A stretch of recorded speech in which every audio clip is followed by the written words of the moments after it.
What's that? Welcome to Nacht Waffen pilot. And we have Danette Doby back. And since it's been a week or two, I'm going to reread her bio. So bear with me while my tongue trips over this. SSP Experiencer and Asset, Danette Doby, was born into the program genetically and psionically enhanced to be the ultimate super soldier. Her original training began with Project Mountain Sky, an enhancement of her remote sensing abilities. At a young age, she was in a program called Project Talon that performed frontline counter-military intervention for temporal terrorism, past and future events in the Time Wars. As a Chief Warrant Officer in the United States Marine Corps Special Section, she was deployed in a program called Combat Program Against Terrorism, CPAT, on Earth and off planet. Danette's training is in anti-terrorism and specialized psionic black ops, where it is a rare combination to be a field operational psionic soldier combining fundamental psionic training and brute force. Her most close to home missions on Earth in the SSP were when she was assigned in the Human Smuggling and Traffic Center, HSTC, NSA, and FBI counterintelligence teams to find child traffickers, pedophiles, human trafficking, and investigating Pizzagate. This led to working with the National Security Analysis Center as a security and informational analyst liaising with the Foreign Terrorist Trafficking Task Force. That's a mouthful. These successful experiences in her Earth missions led Danette off-world into the Solar Warden stationed on the Talladega as a first-class assigning officer, where she explored many deep space missions. From there, she went into the Farragut. Those are ships, by the way, guys, where she trained the incoming crews on battle strategy and war game simulation to prepare them for space battles. Danette's current activation is in the Special Air Mars Services as a paratrooper third class command officer located near the Jupiter Commerce Spaceport and Mars Space Station. Here she is test piloting and training the new cadets with the newly built Tomahawk battlecruiser before they will be launched for active duty in the Special Air Mars Services Space Fleet battalions. With a lifelong enlistment and numerous deployments of 20, 30, 60, and greater terms of service, she has accumulated various different ranks and responsibilities. Welcome back, Danette. Thanks for having me. We'll see how long I last this time. Yeah. Last time we had several internet drops and a surprise from Zoom that we couldn't even finish. So this time I see things are glitching once again. And since the last time we've talked, it's been a challenging adventure, I would say, up until this interview as well. It's not so enjoyable putting yourself out there, and you start receiving the energy attacks. You start getting more of the visits during the night. I've had 3 very large, dark individuals come into my room yanked me from my hair off of my bed, dragged me off of my bed, almost like in a caveman style, and jabbed me in the neck with something to knock me out. And then next thing I do, I wake up and there's bruises and puncture marks all over me. And an echoing voice saying that I should shut my mouth and not talk anymore. And I shouldn't be doing these interviews. So that's the fun experience I've been having these past few weeks. Yeah, I had that the first year that I was public. And during that time, they killed 2 people that were on the team that activated my memories. So the folks out there who think that this is a fun game, it isn't. No. And I remember the first time I talked, the brakes went out on my vehicle. Just recently, it was like an electric blast had went onto my vehicle this time. So I just got it out of the shop yesterday. Yeah, it hasn't been fun at all. And it's one of those things where you really get messed with on a continuous basis. I mean, it's been day in and day out. Every night there's something. And for me not to have this interview, and I'm like, I've hardly said anything. You know, I'm being very, very cautious. Yeah, and then it's like, what are they worried about that I'm going to talk about now? But they did warn me that if I continued on, that things aren't going to get pretty for me. So. Well, on my end, since you were here, all 4 brakes and rotors went out on my car. Mm-hmm. We managed to get them fixed before there was an accident. And my car has 4-wheel drive, so it cost extra. But Oh, yeah. this is what the life of a whistleblower is. So I do tell people ahead of time, count the cost before you go public. And I do, people think that people think that this is a fun and games and that everything's going to be all right, and it's not. Mm-mm. People think that they're going to make money. You don't. People think that you're going to be rich and famous. You're going to be infamous and not be able to get a normal job afterwards. Mm-hmm. And your kids are going to be made fun of if you get to keep them. This is not something that your life is going to be rosy after you come public. And I try to tell people this ahead of time. Right. And some of them have come back to me a year later and said, you were right, but so-and-so, fill in the blank, said you were just jealous.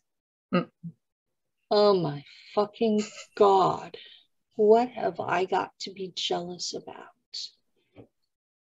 Right. Everybody has their own standalone thing. I mean, it's, yeah. It's if you're coming out and telling the truth as you know it, Mm. and you're willing to take the heat for that, I salute you. I'm not jealous in the slightest. Just make sure you're telling the truth so you don't make the rest of us look bad. Right. And the only reason why I came forward is with my experiences. I wanted to make sure that they're ones that are unique, the ones that I like to talk about. Mm-hmm. But also if there's someone that also can remember it also, like what we were talking about, a shared memory. Yeah. So you're not alone in this. You know, I have a couple of people that I have shared memories with that it made it not so isolating. You know, yeah. we one can start on the conversation and then the other one can end it or fill in the pieces. So that was very nice. and then my biggest thing was, you know, everybody in the community coming together as a unity. You know, we're all stronger. That's not going to happen. Right. Okay. I'm like, I keep hearing stronger together, come you know, together. But the trouble with that is there are at least 6 factions out there. Right. And once you remember which faction you were in, the programming, the oorah kicks in. And that's when the infighting starts. It's my faction's better than your faction, and you're the enemy, you're the bad guy, blah, blah, blah, blah, blah, blah, blah. I want to settle that right from the get-go. We were all kidnapped children who were assigned to these places. Not one of us picked them. So telling any of us that we're the bad guy because of where we got assigned is bullshit. Right. It's just like the regular military. Once you're in, they put you where they want you. What your skill set is. Exactly. And I don't understand why people are saying Nacht Waffen is the enemy and Solar Warden is wonderful, and that Alliance, which is ICC, is suddenly wonderful because they changed their name. And then you've got the mercenary companies, Kruger and Monarch, and you've got the Department of Defense programs that have made it into space. And yet all of these people have this mindset of, "Hoorah, mine's the best and everybody else sucks." And I'm like, why? Can't we all just get along? Well, you and I have met real world. Yeah. And you felt the energy change when I came into the room. It was like a Vietnam vet convention, and suddenly a Viet Cong walks in. Right. Everybody just yeah, they did. They just yeah.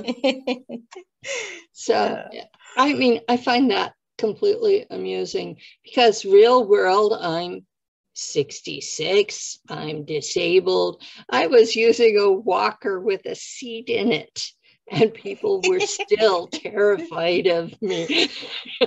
And see, I'm a very quiet personal person. I keep to myself. I really don't stand out there or go out and make any noise. I'm just kind of like the quiet one out in the back, you know? So I don't know how else to say why I came forward other than it just was, it was like an overwhelming, like compulsion. Like I had to come out and I had to talk about certain things. And I feel like since I have talked about a few things, I feel like, okay, I'm good. I said what I needed to say. But then, man, on top of everything else that I've had these past few weeks, I'm like, maybe I want to just step back again. I can understand that. It's when I was first public, I would have been perfectly happy to be in a small private Facebook group doing group counseling with other people with shared memories. I would have been perfectly happy doing just that. And they had to start shooting at me with energy weapons. And they got blue with it at least once. And the third time I got shot, we decided that, you know, Bill Cooper had said, if you know they're going to kill you, hide in the spotlight. That's the only reason I went public. But what I was trying to do was, first off, help the other people with memories live with them, because we had a real high suicide rate at that point. Mm-hmm. Yeah, when that gets triggered, it's almost impossible not to follow through on it. Yeah. When it triggers for me, I am repetitively shown a certain image, and then the intensity to follow through on it is extremely overwhelming. Yeah. And it gets to a point where it doesn't matter if you're going to talk to somebody, you're going to do something. The whole point of it is for you to follow through on that. Yeah. And it takes a lot to not do it. And that, folks, is what the community is calling Omega programming. Mm-hmm. Omega as in end it. Mm-hmm. And all of us have it at some level. And it's usually triggered by remembering things they don't want remembered, or by talking about it. Mm-hmm. So people who want to back off, I mean, we're kind of committed to talking about something for this 2 hours, but I'm not going to force you to talk about anything you don't want to talk about. I mean, it's your life at risk. Right. I just haven't, I've been very cautious. I really have been just skimming the top on things. So I've noticed that. Yeah. I've been really making sure I'm not going in-depth detail on anything. And then what I do talk about, I don't understand why the internet would fizz out on us, because it's still not saying much of anything, but at least it's holding up right now. So that's good for the moment. It's holding up because you said you wanted to back off. Yeah. I mean, they got what they wanted, they think. They're waiting to see what you do next. Right. What am I going to talk about next, right? Yeah. So remote viewing. That's some good stuff. Remote viewing should be something simple. Yeah. So I used a lot of remote viewing with the child trafficking, locating pedophiles, groups, the cells, children, locations. Also with your own intuitive sensory, where you can look in and psychically see things happen. Are you okay? When I just got when I do remote viewing, I'm not very good at that. I tend to slide into bilocation. I was just gonna say I bilocate. Okay, I was trying to ask if that was what you were doing. Yeah, I bilocate, but I can also get within that person's mind, and I know what they think. I know how they feel. I know their intentions. So you're bilocating into the person. I can do that as well, but I can also go to a location. And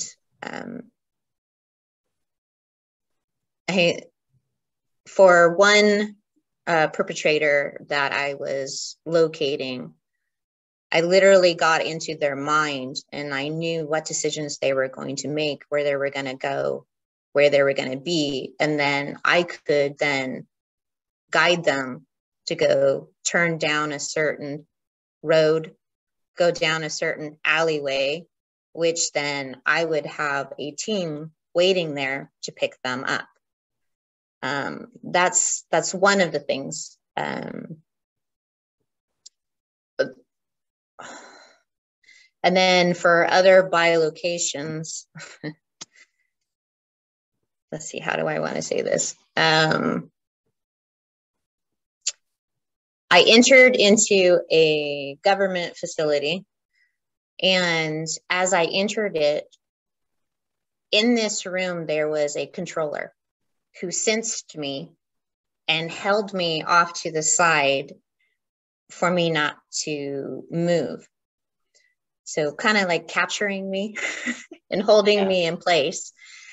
But within this room, it was my brigadier general who was standing there, and the controller had told him what was happening. And he said, let her go. But in front of me were remote viewers. And what they were doing at the time is they were remote viewing me.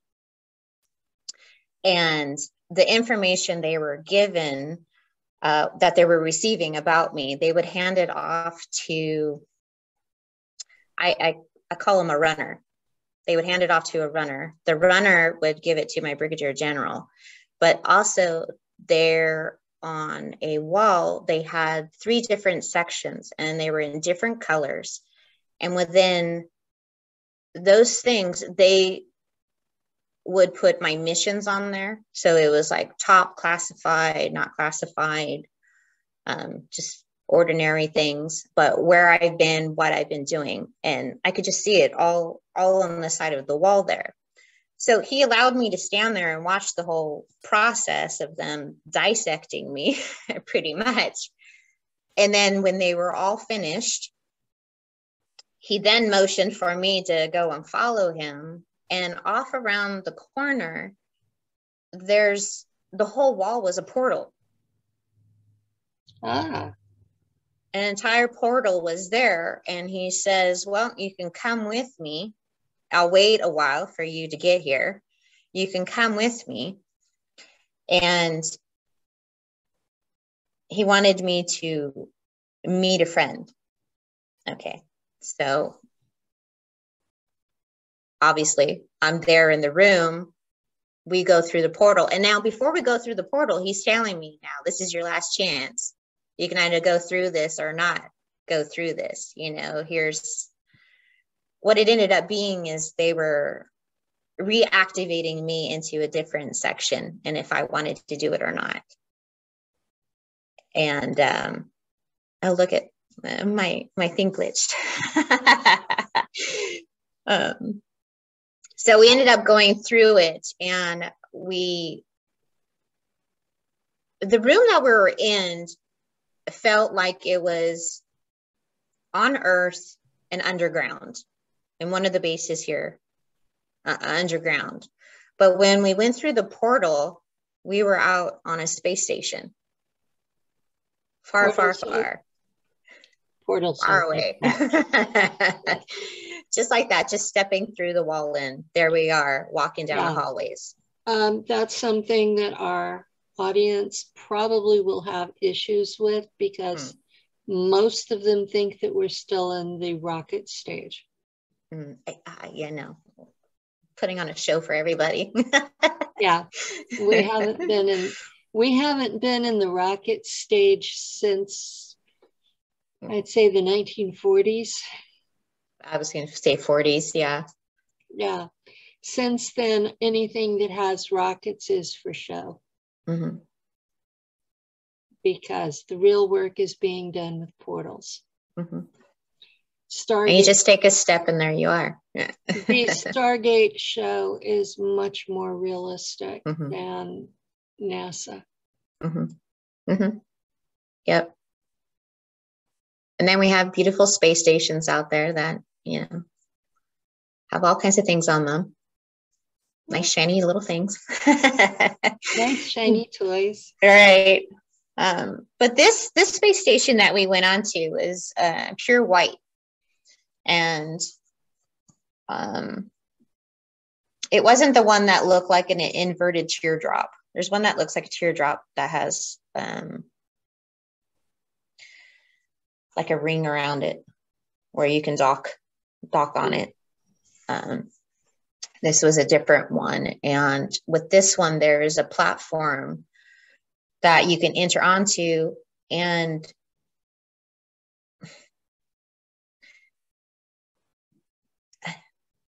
I guess there's like personal vehicles, you know, there's because we went on to his personal vehicle, which flies. And Yeah. we went through a jump. I have flown those. Right. Which, you know, I don't know, nice little luxury vehicle. I have interviewed someone that I call him Herr Mayor because he cannot be public. And we were assigned a commandeered personal vehicle. So I don't know what this person, for lack of a better term, he looked like an Ewok and he was angry all the time. And it was his ship, and he was with us as the mechanic, but it was his ship we had commandeered. And I spent 15 years on that ship. So I know that they have yacht class vehicles out there that are personal luxury items. Yeah, they are. So when you're describing this, yes, this fits with what I experienced. So, yeah, you know, like you said at the beginning, overlapping memories. Right. Well, then, yes, which was really cool. And then we ended up going through a jump gate, and it took us to a planet that the only way that you could survive on it is through a domed atmosphere. So it was. There's lots of those out there. Yeah. So the buildings were pure white. Everything was white. It was like white on white. They had their own water flow, and everybody dressed white. So it was monochromed, you know, white on white on white. Thinking about those places give me a headache. And we ended up going into an office area, and the friend who he wanted me to meet was a friend of mine who I had served with. And he was, I laugh at him because I said, "Oh, are you the mayor of the city?" You know, and because that was pretty much his, he had a high authority in the area there. And what they wanted me to do was start training troops not to waste my experience and my skill, and to actually pass it on to others. Just the knowledge after all of the terms of service, all of the, I mean, just everything that I knew, they wanted me to start passing that on and start training others. So that was what that one whole experience of just bilocating into one room, and it led to that, you know. And then the next thing, you know, the brigadier general, he leaves me there. And then I ended up then portaling onto a ship. And then on that ship, then I met 10 recruits, and they looked like teenagers, you know. Oh, they were young. They were older than when I was. And we were prepubescent when I was sent. So teenagers are quite a bit older. Yeah, these were teenagers. And I laughed at them because I remember saying, "Oh, you guys are fresh off the rack." So I'm like, "Oh, okay, well, they're in some inhabited bodies there, you know, because they're all fresh off the rack." And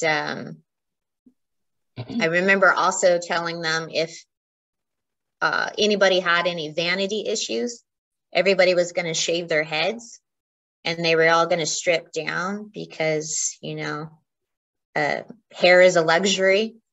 It's not necessary. Their priority is to be a soldier. That. I don't remember where, but Some of the folks out there that remember me have told me that I got mad on one ship and shaved my head. It was here I am telling them I was going to have them shave off their heads if they had used any vanity. That it was a luxury. It was not a necessity. It was not a necessity. They were only a soldier, and that's all they were there to be, was a soldier. Anything else came after that. I was pretty tough and stern and oof. Reinforcing the concept that they were property rather than individuals. Yeah, very much so. And that's a big thing out there, that you are their property. You are there for the duration of however long they intend to keep you, and that you have no say in the matter. And right, because they would just cycle through. Yeah. But I remember this group very closely. And, you know, I'm not there to be their friend. I'm there to teach them how to survive. I'm there to teach them skills. I taught them to be more of a unit, not to have individuality. Yeah. Because they were each, you know, like a faucet of a wheel, you know, they're each a point, and they all had to work together to make it function properly. And yeah, that was pretty intense. And I put them through some grueling training. And when I felt that they were at a stage that I approved of, then we would then take them onto the real world battles, because there was always something going on. Oh, yeah. So we would get then transferred over there. I would give them their orders and then watch them, see what they would do. And they better not fail. Do you know what faction that was? Was that? No, I don't. Oh, okay. I don't. But I know that there are 6 extraterrestrial wars out there that have absolutely nothing to do with us. And yet we have soldiers on both sides of all of them. So there's always somewhere something. And it's usually nasty. Yeah, it's not fun. I mean, you face things that would, a very strong person would shake in fear. I mean, sometimes you would never know what you would come across. And or what would be sentient. Right. Like you may be sitting on a rock that's sentient and it may decide to get mad.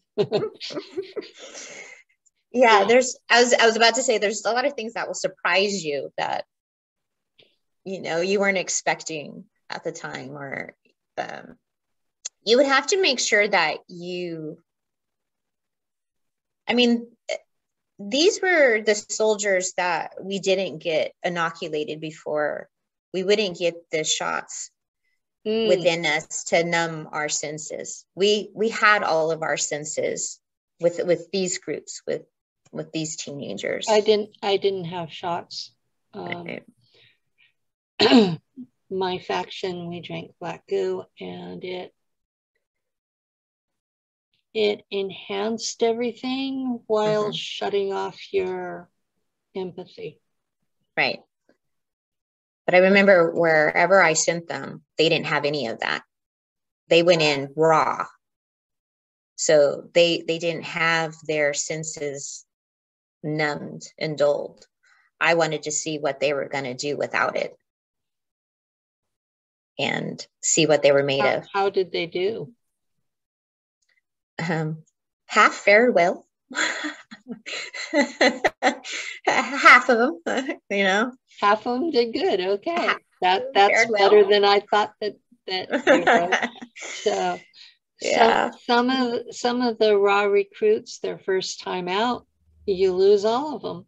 Yeah. And you, with Nacht Waffen, we would drag their bodies back to base, regenerate them, and say, "Did you learn something?" Right.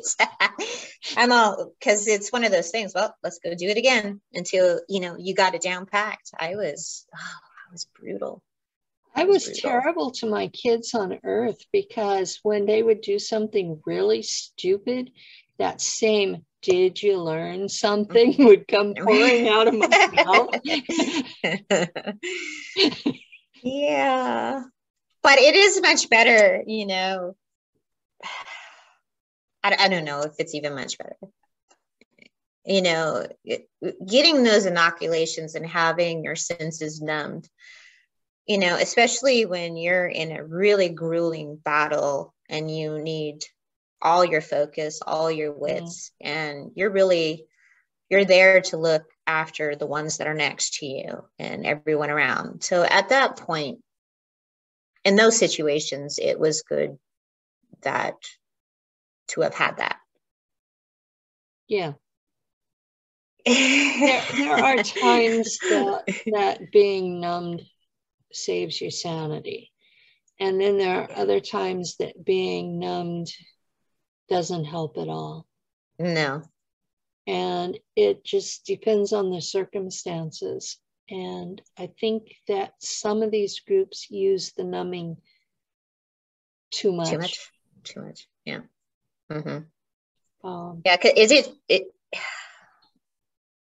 Because there's a lot of things out there that will really mess you up and really traumatize you. So, and then you get things that will haunt you and won't leave you alone. But I do remember after battles, going back on the ship, oh my God, we were wild. We were like wild animals. Just getting that, it's like having that pump. You have that pump right after battle and just blowing off steam. We were very rambunctious, but we were only allowed that for a certain amount of time until it wears off, and then you're right back into prepping for the next one. Yep. Yeah. And usually I would end up in regen, and by the time I got out, that would have worn off. Mm-hmm.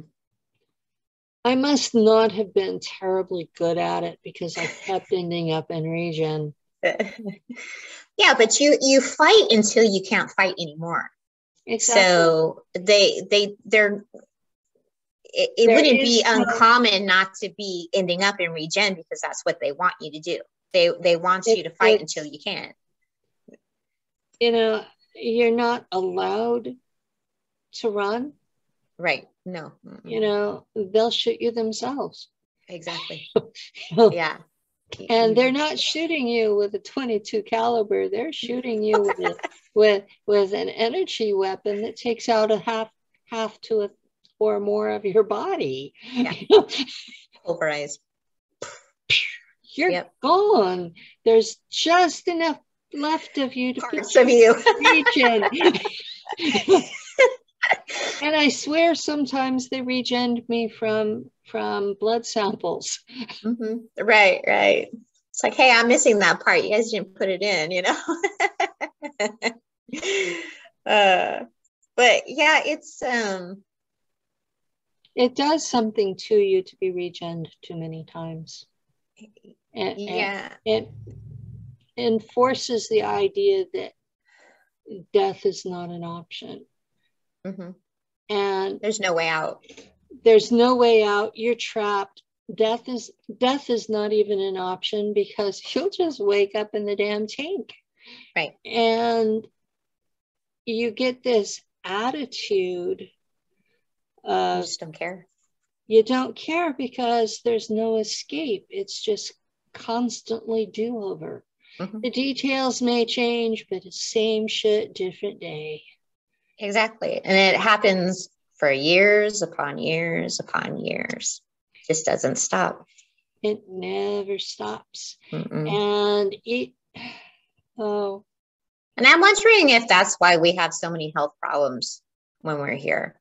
I is think it because is. of all of that. I recently terrorized a newbie, and I didn't think about it until afterwards. It's someone who's just coming to me with her memories, and she picked a day that I didn't want to hear it. And she was quite aggressive about it. Mm-hmm. And I get frustrated with the ones that don't respect my no. Mm-hmm. And I finally just said, look, I've done 90, 60 and backs with Nacht Waffen alone. And I don't even have memories of all my altars. And she says, I've never heard of anybody having more than one or two. Well, sorry, you're not remembering yet. They take you as a toddler and they use you the rest of your life. Think about it. If you're in it for life. Yeah, if you put out millions of dollars in developing and training a robot, are you going to use it once? And they consider us like those robots. They're going to get their money's worth. Right. That they put in the time and effort to develop us, to train us, and split us into altars that they have sold to different agencies. And everybody is going to get their money's worth. You're going to be used until there's nothing fucking left. Right. And in here, I always say that my soul is tired. Yeah. My soul is tired. And a lot of people don't understand when I say that, but it's tired. And when there's certain challenges that happen here, you're just, and you remember what happens out there, you're just like, if I do something here, are they just going to beam me up and take me back over there and use me again? Or what are they going to do to me here, you know? Oberkommando. Okay, that's German High Command. In German, Oberkommando. They informed me one day, well, when you die on Earth, we're just going to... They're just going to snatch you up. We're going to re-telephone to just a few minutes before you die, and we're going to snatch you, and you're going to end up in regen on Mars, and we're going to keep you until you can no longer be regened. Yeah.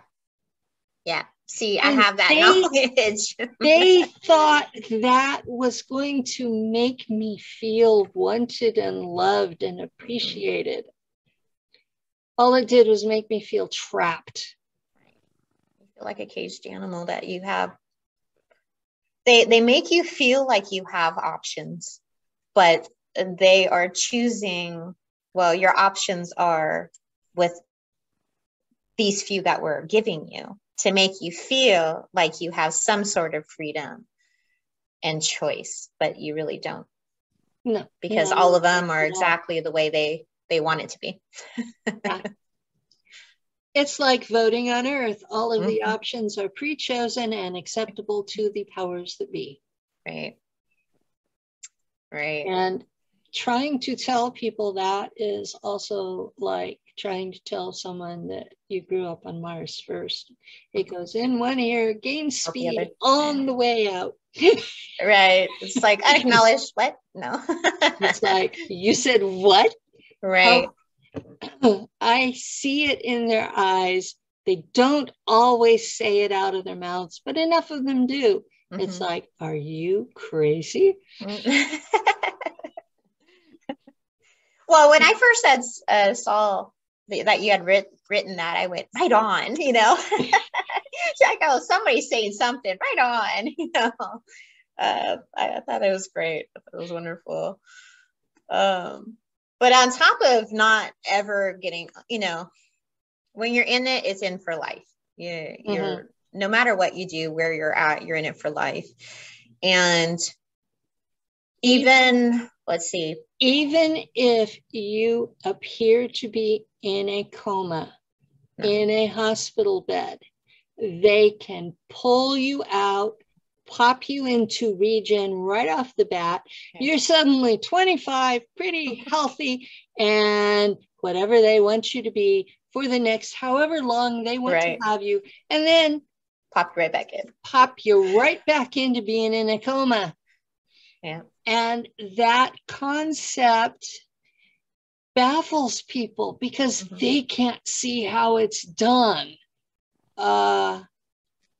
Time travel, personal portals, age regression, regen, which is a form of regen tech. You know, all of that has been available to the higher levels of the military since the 1940s.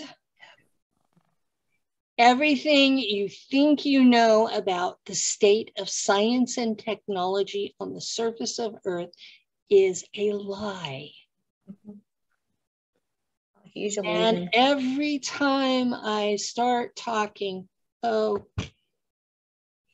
I interviewed Shane Bales the other day, and we talked about a specific type of test for what he calls the joy. And yesterday, there was a person pontificating on that video on my YouTube about, well, Penny, you weren't a child in the 1980s, and you know that such and such and such and such and such and such. And I'm like, are these people completely missing the point of what we're talking about? Right. They are completely focusing in on some tiny, tiny little something that they can nitpick about, and they're completely missing the point that there are programs that are 100 years ahead in technology or more, that some of them have had extraterrestrial help to get there, that the science on Earth has been artificially retarded so that it doesn't overlap, because it's against the law for you to have an invention that overlaps with those programs by more than 80%. So anything that's in that program, you can't have it here. They'll put your ass in prison. Right. And I'm looking at this and going, you guys are completely missing the point.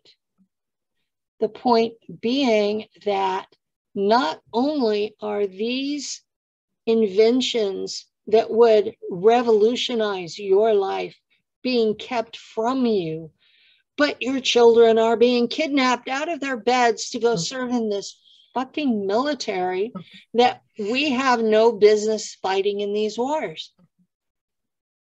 Why are we fighting on both sides of 6 extraterrestrial wars?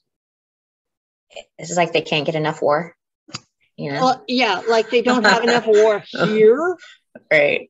Which they create for economic reasons, because they get rich no matter which side wins. Right. So it's just like, what the hell is the problem with this? You look at Earth history, it's war, war, war, war, war. And you look at space history as we know it, and it's war, war, war, war, war. And now you talk about it and your internet gets glitched and you get shut up and your vehicle gets messed with and your power goes off at your house. Your phone suddenly stops working. I've bought 3 cell phones. They've all died within 2 days. Man. I don't even bother anymore. Lou has one, I don't. So, it's like constant bullshit just to talk about it. Right. And And people I know have been killed because I was talking. I've had 4 friends and 4 counseling people. Right. You know, folks, don't come to me for counseling. I stopped 3 years ago. And I wanted to say this also, when I'm talking about being triggered for suicide and stuff like that, I am not suicidal. I don't want somebody to think if something did happen to me and it looked like suicide, I am not suicidal. Yeah. Well, you know, I will admit that having had a concussion headache for a year and going into major surgery where my neck was cut open, if I had woke up after that surgery and still had that concussion headache, I wouldn't be here now. But there are a lot of people my age and older who understand where I'm coming from. That's not the same as a young person being suicidal. And thankfully, I woke up without the headache. So I'm still here. So you're stuck with me till the next thing. Yeah, so, and there are folks in our community who are disinfo agents, and they will hear something like that and jump on it. And there are folks in our community who are egotistical and think that they're entitled to fame and money, which none of us are getting. You don't get rich this way. No. This is not how to get rich and no. become famous. This is all volunteer work, you know. Yeah, this is volunteer work. And if you manage to get famous, it's that crazy bitch that she went to Mars. That's how people talk about me, that crazy bitch that thinks she went to Mars. So, yeah. This isn't someplace you want to go. I'm sorry. I get on a rant about that because there are people who have just gone absolutely off the deep end attacking others because they think they're entitled to be rich and famous because they were in a black op. And twist and manipulate and just yeah, and it turns into, you know, I do not know what you people are thinking. You know, I'm sorry.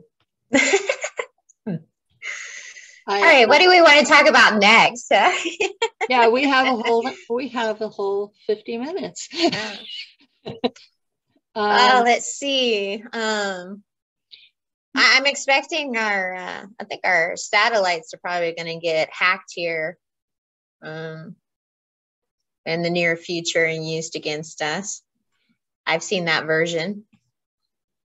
I have seen the version where certain folks with psionic abilities deliberately fried a bunch of those. No. And no, I'm not naming names. Yeah. Mostly the ones that I've seen are more of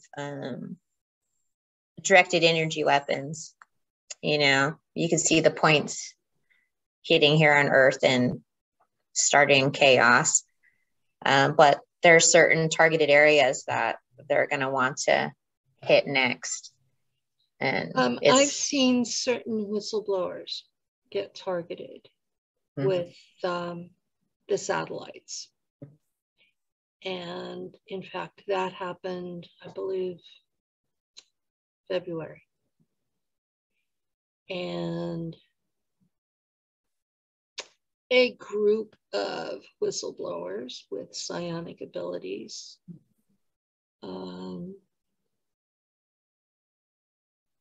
took out at least one satellite, possibly more. Self-defense. Yeah. What the public does not understand is that psionic abilities are electrical. Human beings are electrical animals. Our brains operate through electrical frequencies, and we produce an energy field in a toroidal shape around our brain and our heart. So we have two focuses, foci of this electrical field. And what we are taught as psionics is how to control that electricity. And some of us remember how to do that here. Like you were doing in the description of trapping people that were criminals, convincing them to go elsewhere. Telepathy is an electrical field. And the strength is in the field, not the current. And you can add data to that field. And then it doesn't go like this, it goes like this.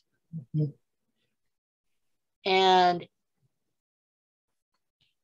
explaining that to people who have no idea of electricity or how electronics actually works, and then they go off into metaphysics and you end up with something that makes no sense at all. And I used to fry electronics all the time. Oh my goodness. I remember putting up my hand up against, I had these crystals hanging and I got mad one time and they were just swinging like crazy. And I put my hand up like that and it just exploded everywhere. Oh my goodness. And I remember going to a friend's house and I would talk with my hands. Well, things would fly off of her shelves and break. She told me I had to sit on my hands, not move my hands around. I was upset about something and I was at a neighbor's apartment and she had her front door open and our screen doors have about 1.5 inches at the bottom that's open. And suddenly I noticed leaves were coming in because I was pissed. And she says, she just looks at me, what kind of witch are you? Because the angrier I got, the bigger the whirlwind in the courtyard got. And that's funny because I have a family member that does that. I had a necklace and she wanted it. And I'm like, no, I made it. It's mine, right? It literally was like a twister came through until I handed it to her and then it would stop. Immediately. And then she would immediately, and then she would hand it back to me and it would start back up again. And then I would hand it to her and it would stop. And I'm like, okay, fine, you can have it now. You know? So you want it that bad, fine. Right. Go ahead and have it. Right. Exactly. And you tell normals this. No. And their eyes get real big and they back away. And from that point on, you go outside, they see you, they go in their apartment, they shut the door in your face. Shut the door. This is normal for our lives though. So it's very easy and casual to talk about it because it's in our daily lives. And I remember at a point where I can hear people's thoughts. So when they're thinking, I can hear it, but it sounds like they're talking outwardly. And I had my back turned and somebody was thinking something, and I turned around and I said, "Excuse me, what did you say?" And they're like, "Oh my God." But it can get very distracting. I've been on interviews with people where their thoughts were so loud. Yeah. And so hostile. And what was coming out of their physical mouth was like honey wouldn't melt. Right. And I'm like, finally, the split would get to be too much for me, and I would blurt something out. Right. And they would say, "You can't read my thoughts." Right. Right. Or that, let me test you. Let me, try this. And I'm like, don't. Please don't. And then when you say that, then people start getting fearful around you, because a lot of people have secrets. Yeah, but but I'm not intruding. It's what they're blasting out. Exactly. It when you're trained like we are and have these abilities like we do, there are protocols for dealing with normals. If we are not assigned to keep up with what you're doing, you have the presumption of privacy in your own head. I do my best to not listen. And I sure don't go prying in and picking through what's in the back of your mind. I don't even want to hear what's in the front of your mind. Exactly. Most of them is, I got to go to the bathroom. Gee, I'm hungry. What is there? I want a beer. Right. Damn, I'd hit that. Right. Right. It's pure animal level stuff. And I see no reason to deal with that. And I hope people are not reading me without my permission. Right, exactly. And there was something I did in the last, it was an interview I did with one of the guys. And one of his friends comes up with, "Well, I read both of you and she's dark." I'm like, come on, people. No, I just have you blocked. No. like, come on, people. I have shielding. Right. I actually have mirrored shielding up. So if you are reading me, you are not reading me. You're seeing your own damn self in the mirror. You know what also is, if you think I'm dark, that tells me that you are. Right, exactly.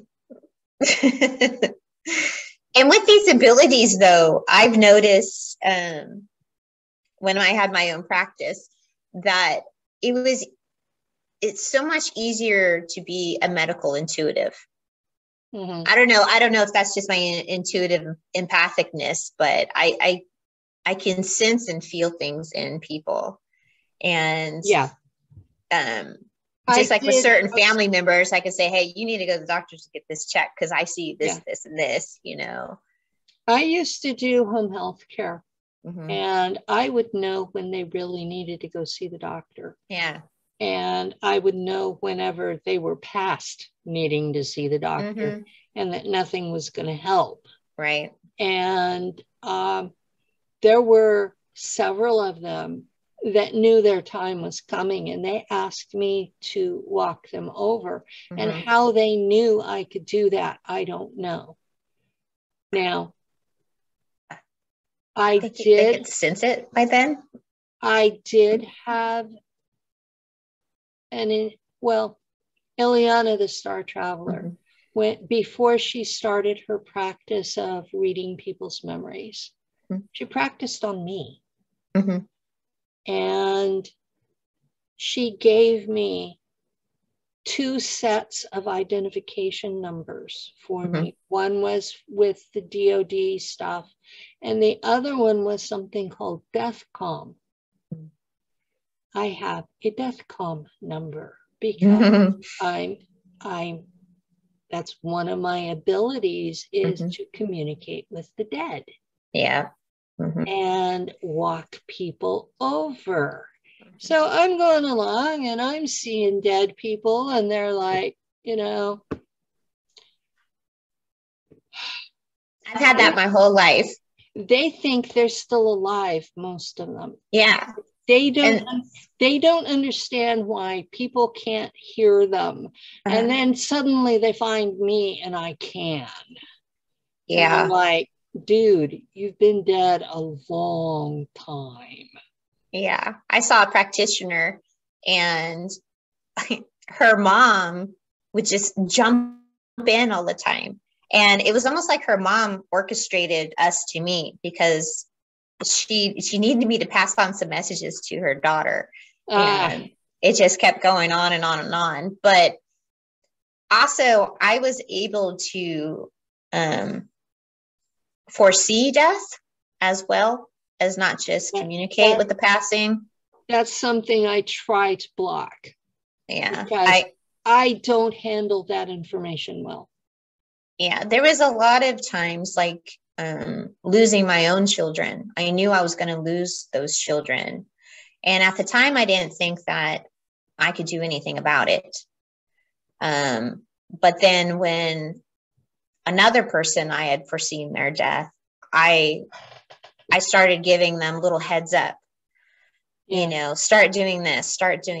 And they listened. And then, you know, as time went by, that day had come, and they said, oh my God, it happened exactly as you said. And if I didn't do what you'd been telling me to do, I wouldn't be here. Now, unfortunately, even with my own father, I knew he was going to pass. And no matter what you say, it still happened. You know, so people have free will. You know. When my father passed, I knew for a long time ahead of time that he was going to. But I allowed myself hope when he went into surgery, and he never came out of the hospital. And that just crushed me because I had let myself hope. Yeah, so, you know,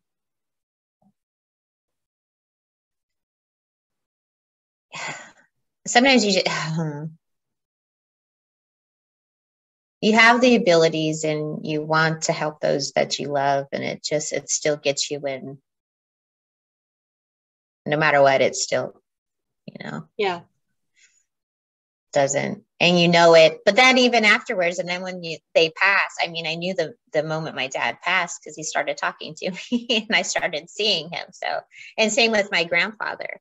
I mean, I knew the day or times where it would have been the day he would pass, and I would say something and it would, you know, he would change it, or I would say, I'm jumping on a plane, I'm going to go and see you. So it prolonged many, many years until finally one day it, you know, circumstances happened and it didn't happen. But as soon as he passed, I was able to talk to him for years as well. So it's kind of comforting in a way. I mean, you still miss them physically, but. My dad would show up in dreams after he died. And the last one was 10 years after his death. He showed up and sat on the end of my bed, and we talked. And he says, I really need to go. Yeah, so he was the first one that I walked with over. And I don't know how other people see it, but I see it as a borderland. And that once you get across the border, that then your family is there. and they welcome the person, and then I back off because if I stay, I'm going to be dead. Yeah. But I had one family member that she really wanted me to stay, and I'm like, I'll be there when it's time. Right. Exactly. When it's my time, I'll join you, and for you, it will feel like no time has passed. And she says, okay, I'll hold you to that. Now, with your abilities, did you know who your children were before you had them? I knew I was pregnant before I could test pregnancy. Yeah, I knew that. But I also knew how many children I was going to have, who they were, their names, and what they would grow up to be. I didn't know any of that. I did have 4 that were taken. And I wonder, because that was the time frame that they were taking kids for the breeding program. And I wonder who they turned out to be, especially when I run across someone about that right age that feels like my kid. Right. See, I have 6. I have 3 that are here, and I have 6. I have a set of twins also. I have 3 physical children that I was able to keep. Yep. And they all have congenital adrenal hyperplasia, which is a Stewart family disease. Yes, people, I admit it. I know. Pernicious anemia also is a Stewart family disease, and I have that as well. So, yeah. Family lines, huh? Family lines. That I've been doing a couple of story arcs. I mean, people who follow my show have probably figured out that I was doing a story arc about Montauk 2.0. And teaser, Memorial Day weekend, we're doing a round table with the Montauk 2.0 kids. And I call them kids because they're the age to be my kids. Right. It's not meant to insult anybody. Hell, they're in their 30s and 40s. They're grown fucking people. How is it that they call it? Grown-ass men? Yeah. And women? I laugh sometimes because when my birthday comes around, I'm like, oh, I'm a couple of centuries old, not enough candles on that cake, I made the mistake of doing the math on how many trips I knew I had made. And it suddenly made sense why my soul was tired. Yeah. When it got close to 300, I was like, okay, I'm going to stop. Because the numbers just kept going. I'm like, okay. Mine's in the thousands. Yeah. And if I had lived them consecutively, I would be one really old person. and it feels like I lived them consecutively. Right. But I really lived. They were overlapping in the same time period. So none of them are outside of my natural lifespan, except one where I was put into a robot. So she has a 600-year lifespan. Oof. All by herself. So 600 years trapped in a machine. Yeah. I know I've done a couple of 20s. I've done a 30. I've done a 60, and I believe 2 90s.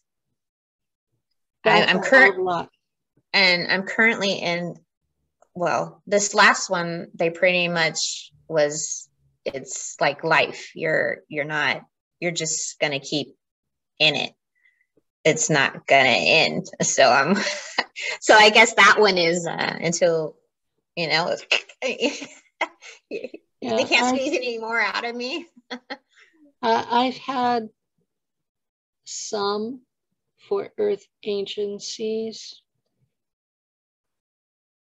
that are like recurring.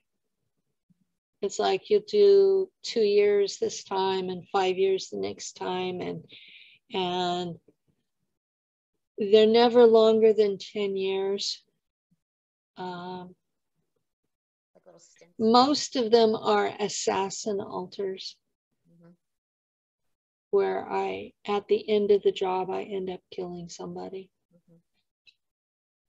And some of them I've piggybacked during, and those haunt me.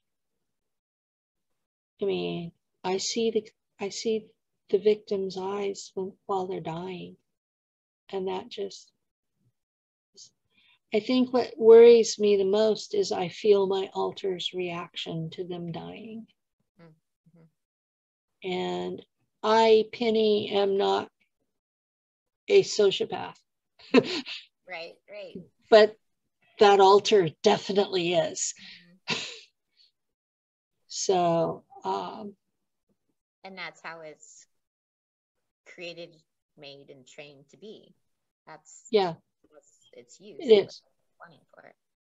Yeah. That's exactly what they wanted for it, is to be a stone cold killer. And I know all kind and gentle here, but I'm not kind and gentle here. What I am is I genuinely care about people. Yeah.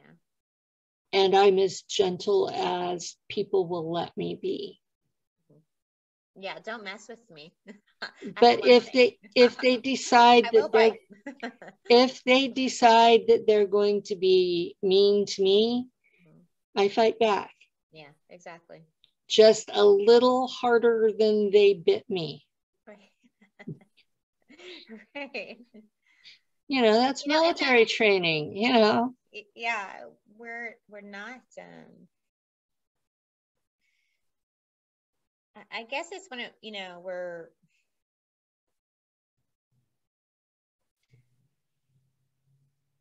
I can say, in certain circumstances, they have us show our passiveness in a situation until then it's like a bait and switch. Right. Right. And then watch out, you know, because if I'm more of a leader and I'm a fighter, but most people see me as the quiet, the quiet ones are the ones you gotta watch. Right. I'm the quiet, reserved one that most people see. But yeah, what people see on air is that I have this nervous chatter. They don't know that I go all day. I type. I don't talk. I'm typing in Messenger. I'm typing on Facebook. I'm typing on Discord or MeWe or Twitter. I'm typing. I hardly use my mouth to talk at all. I go all day till dinner time, and then I might spend 20 minutes talking to Lou over the table, and the rest of the evening I'm quiet again. And then when I go to talk, I come to the show, I have to talk for a few minutes just to get my voice working. Right. Well, it's like when we met, I was very just quiet, just kind of listening, you know, didn't say too much. But it's also one of those things where you're, you know, you have a connection through social, and then you have a connection, and then in person. And Yeah. To me, when I'm in person with someone, I feel like, okay, is this a safe space for me? You know, can I talk? Can I be more myself? Can I open up? You know, because I remember you had told me about, I think it was about 3 years ago, you know, watch who you trust, watch who you talk to, watch what you say. So that kept in the back of my mind, even when I had actually met you in person. Yeah, this is not a safe community. No, it's not. And when a stranger comes up to me in a Facebook group, and it's a public Facebook group where every Tom, Dick, and Harry on the internet can read it, and they're spilling their innermost secrets, they're either really naive or they're baiting me. And I've gotten to where those people really worry me.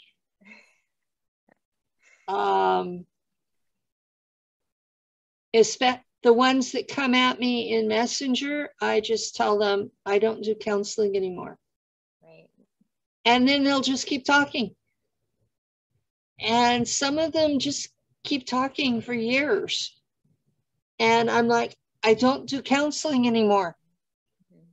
I woke up one morning with my left shoulder shredded, and I told everybody I'm in too much pain to do counseling. So anyone who has approached me since then, I think there have been 3 people I accepted anyway, and they were not SSP.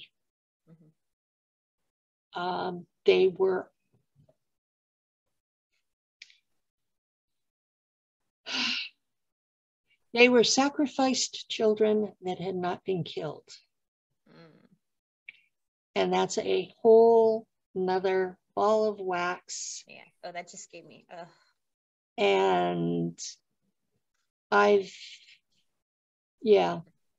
that's a territory that there are very, very few people that are willing to help those kids.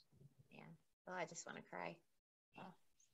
So, yeah, when you come out and you talk about SSP and you talk about that you are from a bloodline family and you have done the work to know what that actually means, then the people who need your help show up at your door. Literally. I was going to say sometimes literally, right? Sometimes literally. Right. And so it's like, you know, people think that SSP is the worst thing in the world. It's not. Those kids are. Yeah. So it's I have nightmares, some of the things they've shared. And I remember the things that I was in to stop those things from happening, and the things that would come across when finding children. That's why I said I want to cry, because it just, yeah, when very traumatic. When I started talking publicly about bloodline practices, 2 of my friends were killed, and all of the sacrificed kids I was counseling were killed. And I stopped talking about the details. Yeah. Because I didn't want anybody else killed. And nobody believed me anyway. It was, well, tell us more, tell us more, tell us more. Like they couldn't get enough of it. And I'm like, you people have no idea. This is not entertainment. No. So those interviews are out there still. They're on Gale of Gaia's channel. If you want the details that I came public with, they're out there, and that's as far as I'm going to take it publicly anymore. You want to go to her channel and see it, fine, but I'm not going to. I couldn't hear you. It's too haunting. Yeah, it's horrible. The things that you talked about in your bio, as far as hunting down the child traffickers and those things. Mm-hmm. And I say things because it's hard for me to believe that those are humans. I know that there's some are, some aren't. Yeah, I know that physically most of them are humans, but I don't think they really are. No. And some of the things that you and I have seen, experienced, dealt with survivors of, are beyond what normals would believe. They can't comprehend. Yeah, they can't comprehend that there would be that kind of evil out there. Right. And that it would be basically operating with impunity. Exactly. And that they would rather just turn their head and blindly say, oh, that doesn't exist. And when there's people like us that are the ones that go out there. Yeah. And when I talked about that the galactic economy is based on trafficking. Mm-hmm. I had long-time whistleblowers argue with me in public and call me on it. And I'm like, really? Your faction doesn't do that. Okay. And it was like, I'm thinking to myself, just how damn naive are you? It's everywhere. Because these people talk about how that they were kidnapped as children and used in these programs, and it never occurred to them that the kids who don't make the cut, right, what happens to them? Right. Because we're part of a continuum. And from what I saw in your bio, you were part of the trying to stop what happens to the rest of them. Yes. From beginning to end. There's a whole loop of it.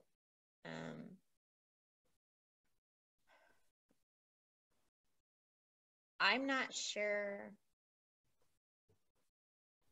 where it started. If what I was trained for when I was a kid, if that was part of what they put me in. But yet, when you start with a class of 20, 26, and then you end up with, 12 or 8, they don't tell you what happens to those kids. And then when you're getting trained and deep down inside of you, you don't quit. You don't show exhaustion. You don't give up no matter what. Then obviously there's something internal in there that's telling you you're fighting for your life. Because the second you give up, you're not going to have it. You're not going to make the cut. So in 1959, when I was brought to Langley, there were over 1,000 of us. Mm-hmm. When we went to Mars, there were 20.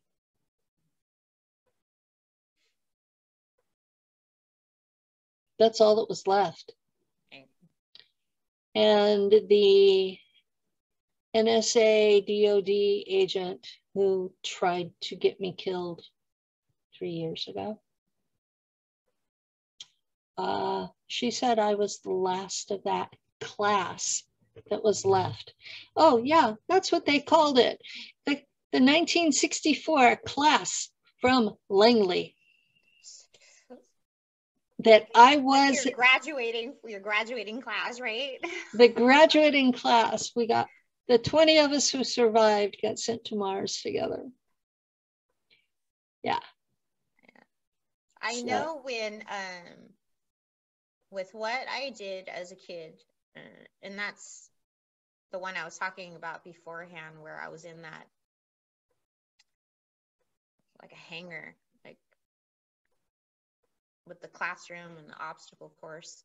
When we're called in to do whatever mission, it's all of us class, but the leader of that is our instructor. Mm-hmm. So our instructor goes on those missions with us, and we join in with him. That's the best way to teach. Yeah. And I know I'm always to his left. I'm always right to his left. And then there's the rest of us. That we just seem to be lined up, you know. There's a formation we do. But and that's, and we get called in like that on just very rare occasions. It has to be something so big, something that you would call in like the Navy SEALs or something like that, you know. Yeah. Special forces, you know, the Rangers, yeah. All them. It's something like that. Then psionic special forces. Yeah, pretty much. But our what's unique with our suits, though, they almost look like you're a knight, like a knight in armor, and you have these pointed spiked fins that are up on the shoulder blades like this, because if anything comes down, it will spike down within it. But then we have this the metal part that will protect the back of our neck as well. And then our helmet almost looks like a knight's helmet, but it's all high tech, has the visor, you can see everything. And then even the elaborateness of it's etched in the designs that we have even within our suit is. Gee, I'm almost jealous, because out there it was just normal Aegis body armor. Yes, it's an Earth company. Group, though. That's just for this group, though, that we have suits that are like that. That sounds really, really special. And that's why I didn't know, because of certain lineage and things within my family. I'm not going to mention a lot of the things. I'm wondering if that is why I was within that group. Maybe. Probably. I haven't heard anybody else say anything about that kind of a group, and then what we wore and what we did and how we were trained very differently. But like you said, it didn't, you know, the ones that weren't there anymore and didn't make the cut. Well, you know, I don't know what happened with them. I know that some of them in my Langley class of 64, a lot of them went catatonic. And the region will fix the body, but not the mind. And so once they were catatonic, they were gone. And at that point, they were shuffled into the freeze-dried humans as food.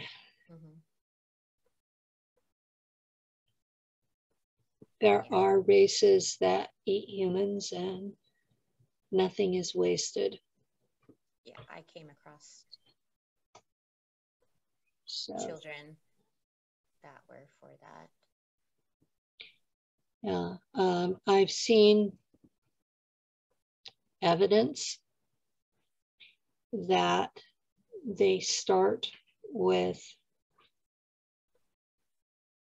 children that are abandoned at birth and go to seniors with cancer, and that everything in between is used in the trafficking, and that with the use of regen technologies, and each faction has their own version of that.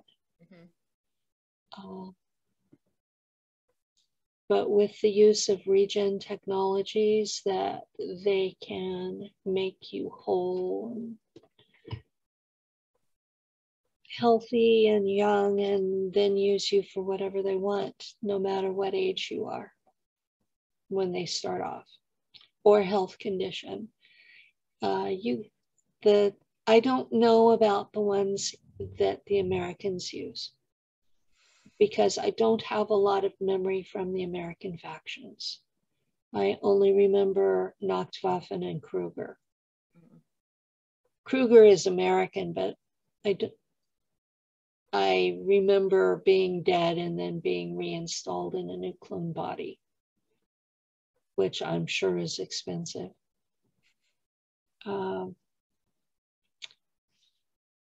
I blew up I guess a clone. If you're a valuable asset, they don't mind, doing I have been, right?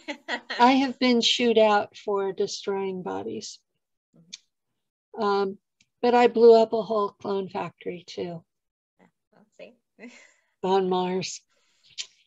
Penny was suddenly popped into this altar. Oh, guess what's going to happen, right?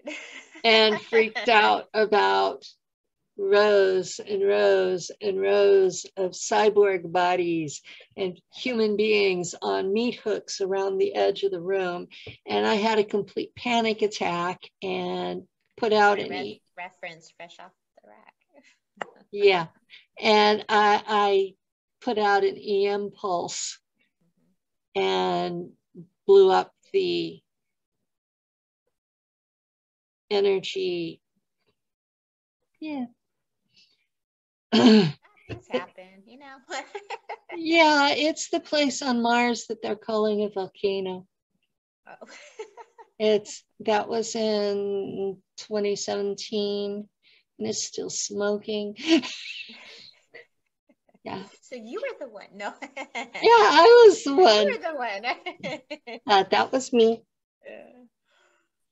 And James Rink was my commanding officer on that, and he got chewed out because I blew up the base, the factory. It was it was at that point one of the largest cyborg factories in the solar system, and it has not yet been rebuilt completely. Another site, right. But the ones left. There is still one on Mars, and there's at least one on the dark side of the moon, and there's one that's huge on Pluto. And I'm sure there are others, but those are the ones I know about. So. No comment, no. I'm saying it, you don't have to. You can sit there and say, uh-huh, or uh-uh. Yeah. Those are the ones I know about, and I did blow up one of them. So, yeah. Since then, they put in some sort of a safety device so that if I do pop into an altar, that I cannot affect their actions. So I'm stuck in a piggyback position where I see and feel everything that goes on without being able to change things. Yes, that's hell on earth. No. to watch yourself do something that you consider to be criminal, horrible, and offensive is just, right. Yeah. And you're sitting there unable to stop it. Yeah, that just made me remember, you know, being able to go into other people's minds and actually like see through their eyes, Mm-hmm. you know, as if I was there and what they were thinking, what they were doing. Oh, well, I'm I could doing do this. that here. People will tell me about people around here, and I'll say, oh, okay, they're doing this, they're over here, you know, this is their intentions, you know, watch out, you know. Yeah.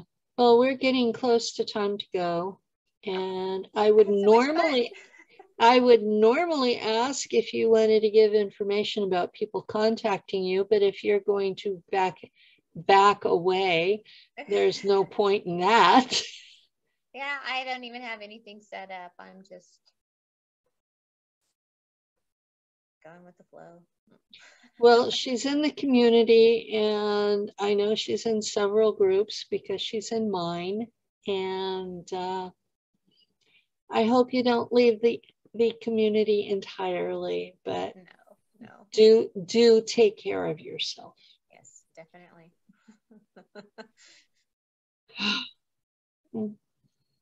Right. Thank you for coming. Thank you for having me. I enjoyed this. I did too. And audience, thank you for listening in.